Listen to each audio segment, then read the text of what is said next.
There's a way to always look good on camera, and anybody, absolutely anybody, can look good on camera. You can fight me on this if you want. I 100% believe this because I've helped dozens of people fix this for their videos. See, looking good on camera is a learned skill.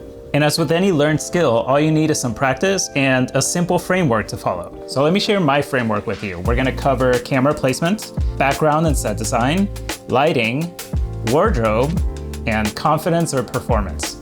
But it's important that you learn all of these because they all work together to make you look good on camera. And missing any one of these could be the difference between looking like this and this. So let's get started fixing whatever this is with the first item on the list, which is camera placement. First of all, if we look at this particular placement, there's a few things wrong with it. First, the camera is at an angle that's too low. The camera is looking up at me. We want the camera to be a little bit more eye level so that when I'm sitting, I'm looking straight at the camera, which should be up here, not down here. So we're gonna fix that. We're also going to fix all the clutter that is behind us. We do have a little bit of nice depth in the picture, but it's not worth all the clutter that is just everywhere behind me in the studio right now. So let's just focus on those two things first. We're gonna grab the camera and we're gonna bring it eye level, and then we're gonna find a background in here that we like, that is not as cluttered, that matches the feel of the type of video that we wanna make. So obviously, back there is a no-go. This angle is a no-go because I just have so much stuff over there. There's like random foam swords. I don't even know, man. There's bags on the floor next to guitars. There's like foam pieces that I took down.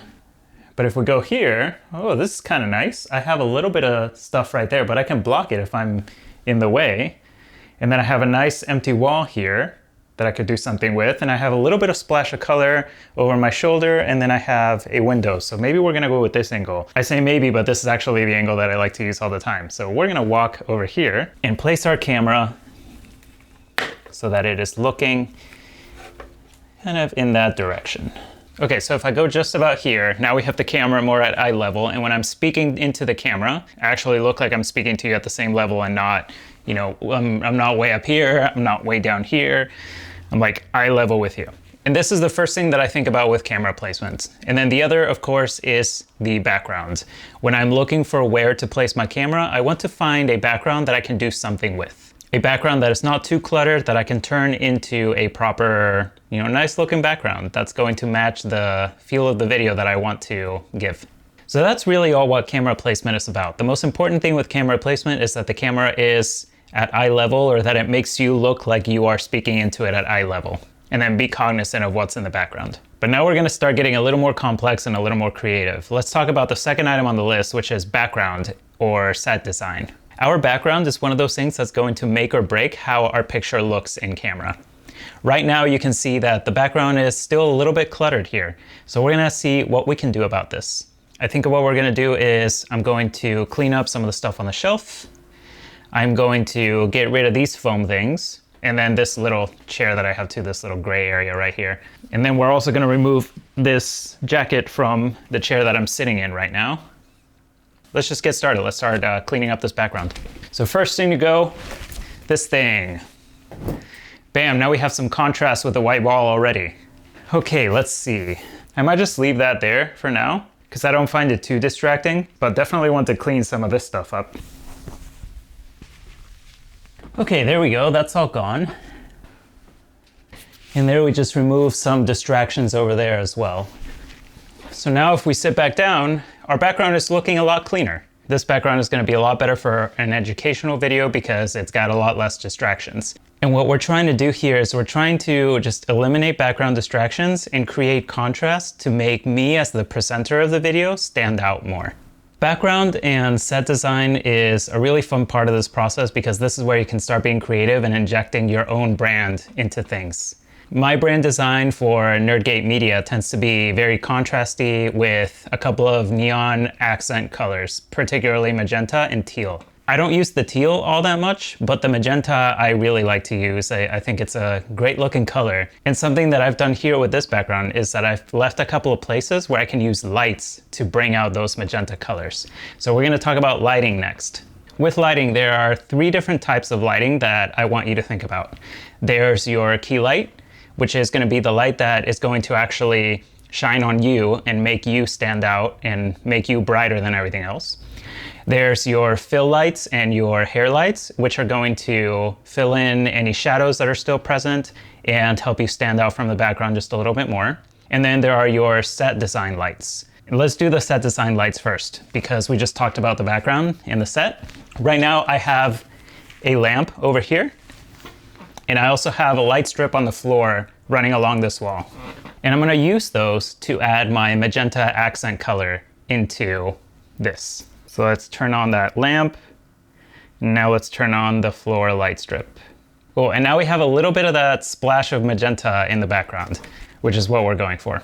If your brand colors are really warm, maybe you have some oranges in there, maybe some soft light blues, you can use lighting for that too. But this is how I use lighting in my set design. Now let's go backwards and talk about the fill lights and the hair lights. The fill light I'm gonna use today, because we have overcast skies, is outdoors. So I'm actually just gonna use light from the window to help fill in shadows on this side. You can already see the light from the window is hitting me on this side of my body.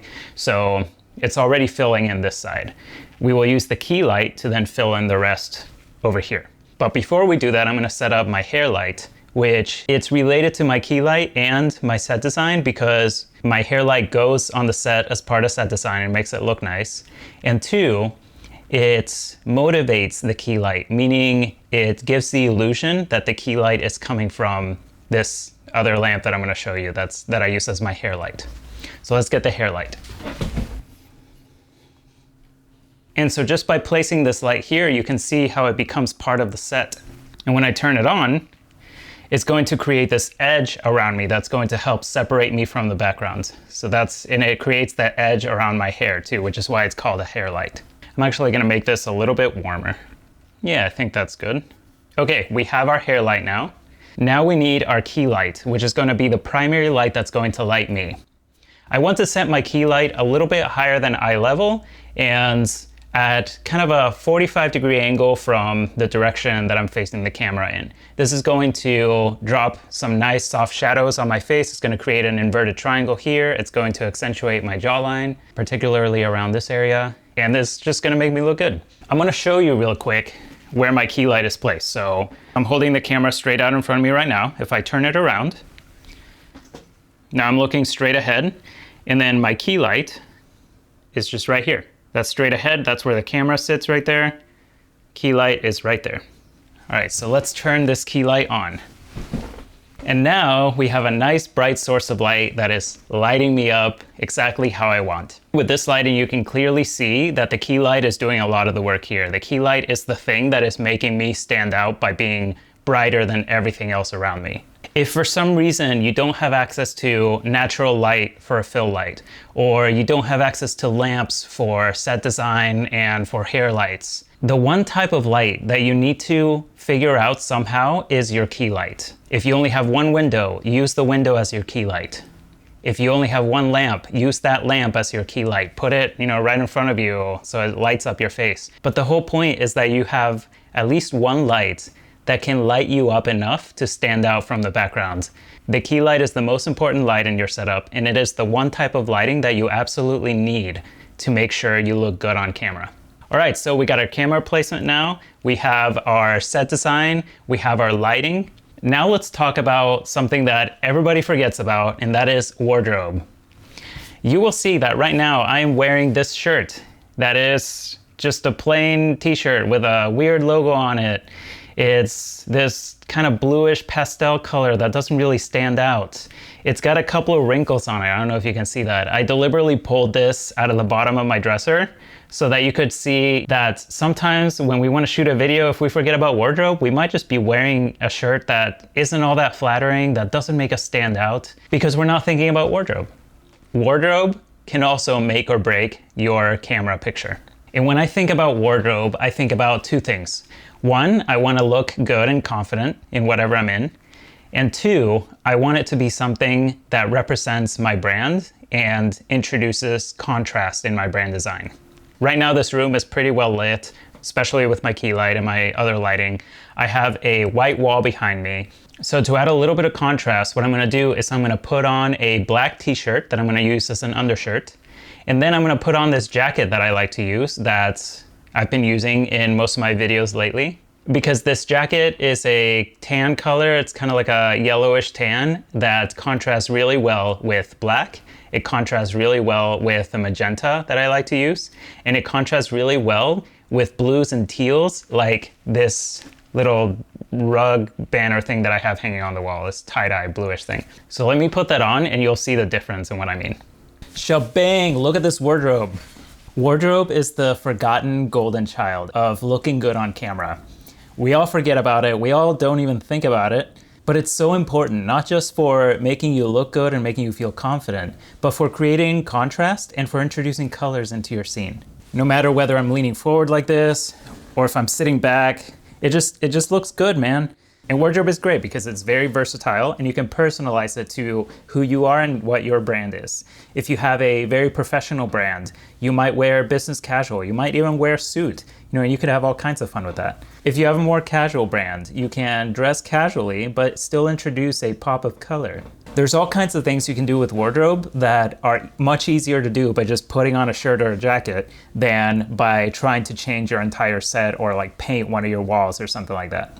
But I'm hoping that this particular demonstration also shows you that wardrobe can be another one of those things that just makes or breaks your picture. So if you want to look good on camera, don't forget about wardrobe. And the one other thing that I mentioned about wardrobe is that it can make you feel confident, which is the final piece of this framework that we want to follow: confidence and performance. When it comes to making videos for the internet and videos where you're trying to connect with somebody, where you're trying to connect with a viewer who is a real person, like you right now watching this video, you're a real person. I want to come off personable and confident and authentic. I want to be able to show the real me and speak in the way that I normally speak in real life. And that's all about your confidence on camera and your performance. Now, performance doesn't mean that you're putting on a show that is not you. Performance doesn't mean that you're becoming somebody else. Performance just means that you know how to present the right version of you on camera. A lot of times this means being a little bit more over the top with your emotions than you normally might be or you think you might be. For example, if you don't think about being over the top, it's really easy to be a little too toned down. The camera is going to flatten your emotions a lot. Let me show you what I mean with an example. When I first started talking to the camera, I used to talk like this because I thought this was the way that I would communicate information to somebody. But then after watching myself in videos talking like this, I realized that it wasn't enough. Like there's not enough expression in my face. There's not enough expression in my voice. So then slowly I started having to bring out my personality more. I started having to think about like, how can I be just a little bit more over the top? When I feel a smile coming on when I'm speaking, how do I like let that smile come out really big? You know what I mean? When I want to narrow my eyes about something because I'm thinking deeply or I'm narrowing in on a topic, like I remind myself, like really just narrow the eyes. It's fine. Like increase the amount of expression that shows in my face and that shows through my voice. And that's what I mean about performance. It's not about being somebody who you're not. It's about amplifying who you are. It's about amplifying your facial expressions. It's about amplifying your emotions. And a lot of that comes through confidence too.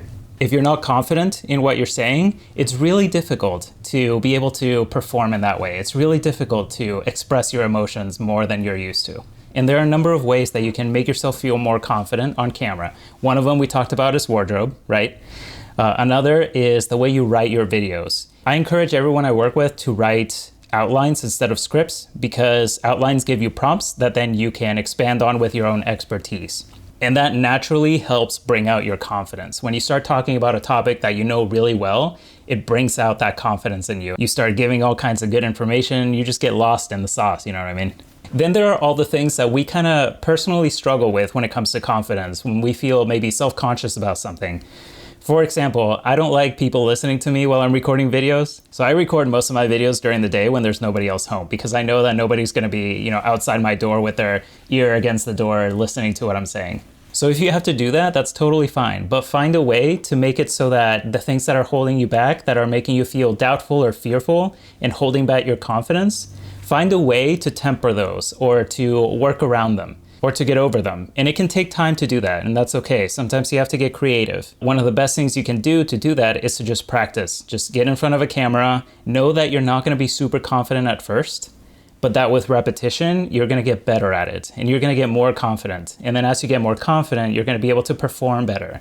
And again, performance is not being somebody you're not. Performance just means bringing out your emotions and your expressions more than you typically do, because that's how you connect with your viewer. And those are really the main things about confidence and performance. So if you nail your confidence and performance, if you nail your wardrobe, if you nail your lighting, if you nail your background, your set design, and if you nail that camera placement, you're gonna look good on camera every single time, no matter where you're at. These are skills that you're gonna be able to take out into the world, wherever you're filming. If you are traveling, if you are going into a guest studio, you're gonna know exactly how to set up a picture to look great on camera every single time. I hope you found this video helpful. If you have any questions, just drop them in a comment and I'll answer. And if you liked the video and you would like a helping hand or want to see more of these types of videos as you start your journey creating videos for the internet or starting a YouTube channel, you can subscribe to my channel. You can watch some of my other videos on there. I'm gonna start making more of this type of video specifically because I find it really fun. And I think there's a lot of little neat tips and tricks that I've picked up along the way that might be helpful for somebody like you. So I hope to see you in the next video. Take care.